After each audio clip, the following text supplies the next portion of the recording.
Hello, I'm Josh Brown with ECS. This is a short tutorial on how to turn on and off your Odalogs. We'll also go through how to install them in the LRSS device. We'll also select which side we'll put them in the LRSS device. And once this little video is over, we'll actually move out to a field installation of the LRSS device. So, identifying the two types that'll be used. There'll be your high range, which will vary depending on what's specified for the range. This model in question here is 0 to 1000 ppm. So of course it'll measure from 0 to 1000. There's other sizes ranging from 0 to 50, 0 to 100, 0 to 200, and then 0 to 1000. So this taller unit here is going to be your low range. This will actually take your outlet concentrations. Its range will be 0 to 2 parts per million. The main differences in between the size here are because of the pump that's affixed to this unit. This right here, you can actually put it in other devices so it can suck the air into the unit itself. But for this training video, we'll be installing these to a LRSS device that will actually have their own sampling pump. So for the high range, each instrument has its own shutdown and turn on procedures, also with how to start the logging process. So with the high range, you'll actually hold down the button up top, which is its power button, and it's also its menu button. So to power it on, you'll hold the button down until it goes to a timer sequence down. Once that reaches 1, you can release. The unit will power up. The unit will run through its instrument parameters. It'll let you know calibration days, its peak concentrations it recorded, what time the date set for, temperature, and how much battery's remaining, and how much memory's also on the unit itself.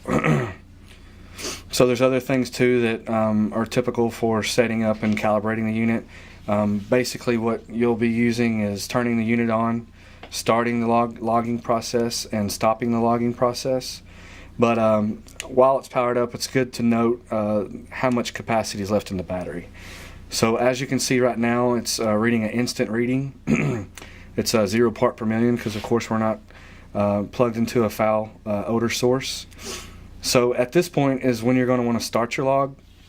Some tests just require just to monitor this device, but most performance tests that's going to spec for the logging and the recording of all measurements will have to go into the instrument and actually start the logging process. So to start the logging process, we'll hold the power button down till it reaches start log. Once it got to start log, and I know that was fast, you have to immediately release your finger from the power on button.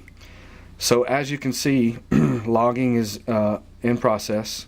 So this unit, depending on how frequent of the interval of its sampling rate, it could last up to 35 days to 7. So it's going to be already set up from us or the manufacturer prior to you receiving the device. So again, you'll have to stop the log once you're done recording.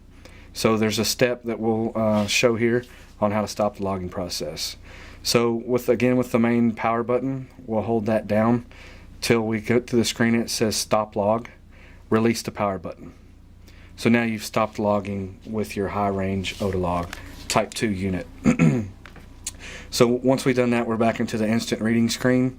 Real quick, I want to go back and show you how to start the log again, because that was pretty quick. So we'll hold the power button down till we get to start log and release. Okay, and again to stop the log, hold the power button down till we get to stop log and release. So now all you're left to do before you ship this thing out and your performance test is done, or monitoring with this type of equipment's done, you need to power the unit off. It's good to go ahead and power it off and not leave the battery running, because you can lose some saved data there. So to stop the log, we're going to hold the main power button again until we get to the off screen.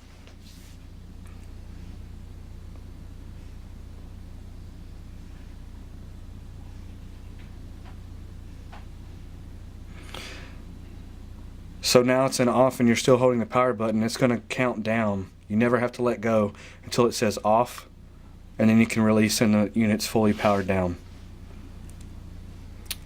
So moving to the low range Odalogger, it's completely different on how you'll start the logging process and turn on and off. So to turn this unit on, you'll hold the main power button just like this has. It has the same button.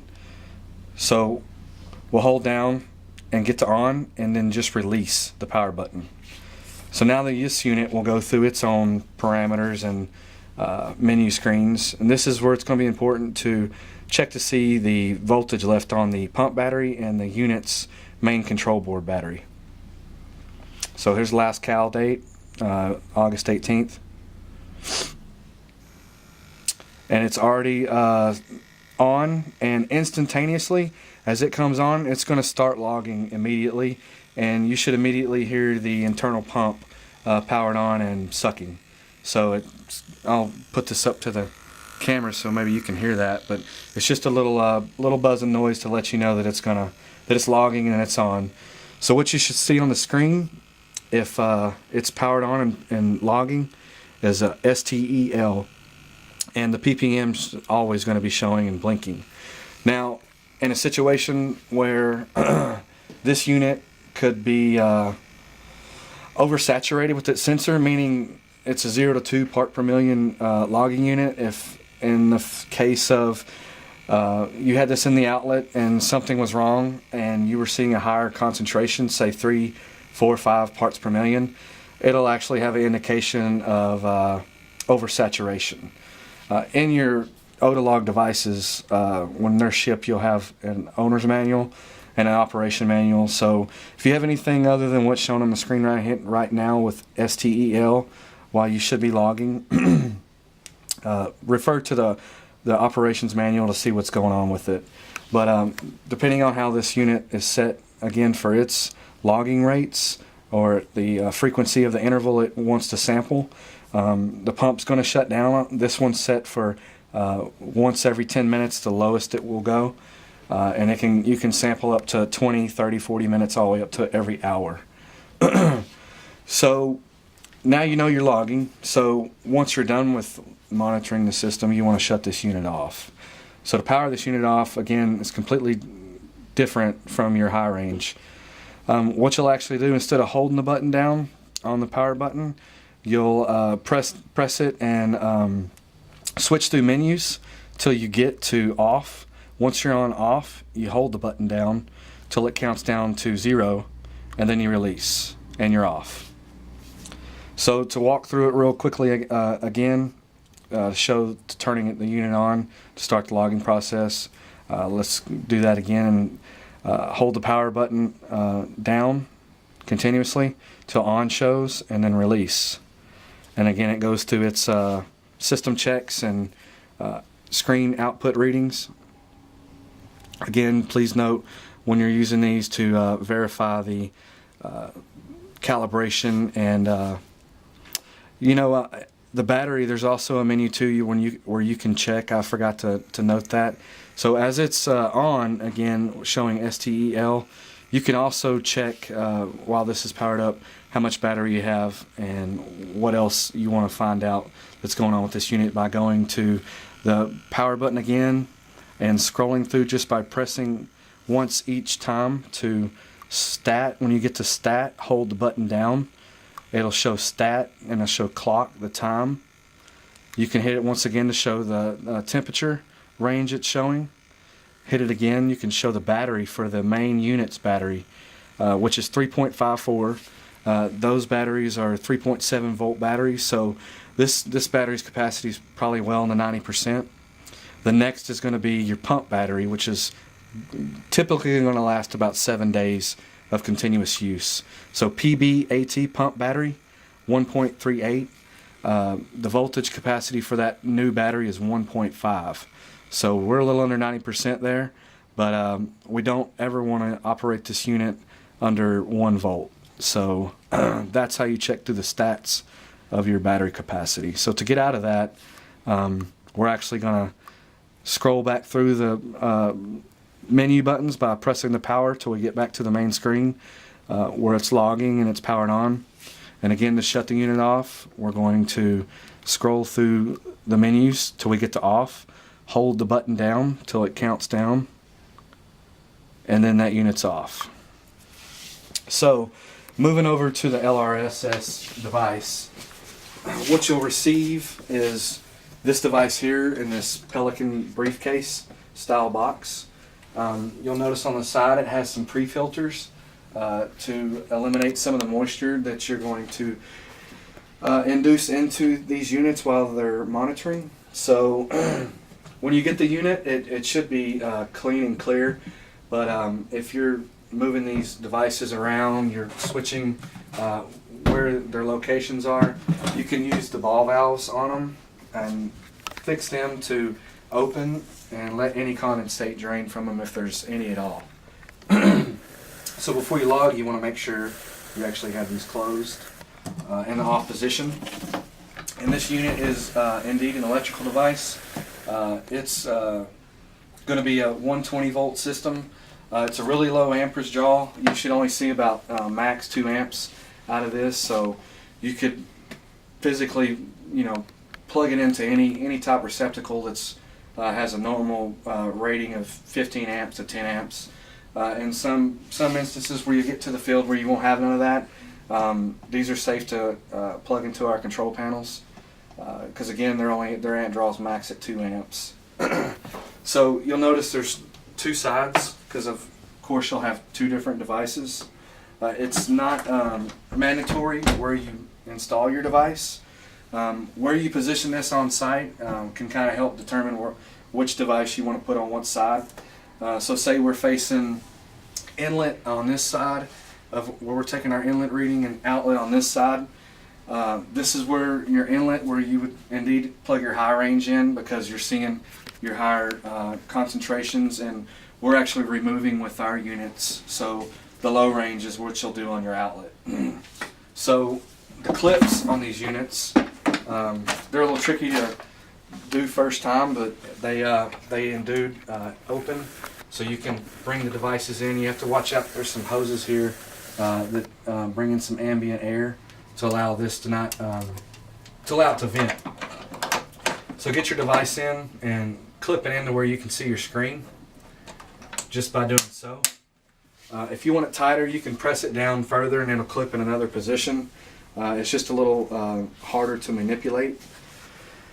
But this right here is good as long as you're not transporting it nowhere. It can move around, as you can see, so just leave it on the first setting of the clips.